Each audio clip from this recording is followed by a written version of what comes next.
Hello नमस्ते। हाम्रोतिर त पानी परेको परेछ। हजुरहरुकोतिर के छ होला है। र यस्तो झरीको मौसममा म आज बनाउँदैछु आलु र मस्यौराको तरकारी, जुन मस्यौरा मैले अस्ति बनाएको थिएँ नि।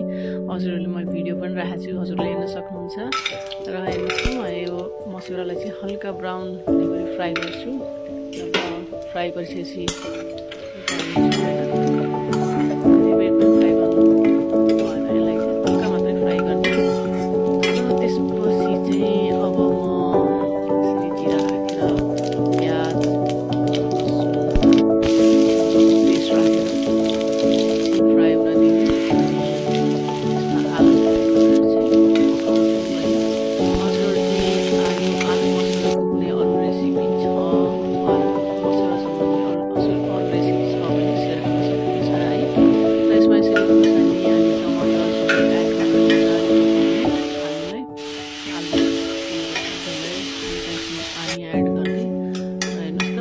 पाकेको छ। अब यसमा मस्यौरा र अनि यसले मसला एड गरिसके र अब चाहिँ यसमा पानी राखेर आफूलाई कतिको चाहिन्छ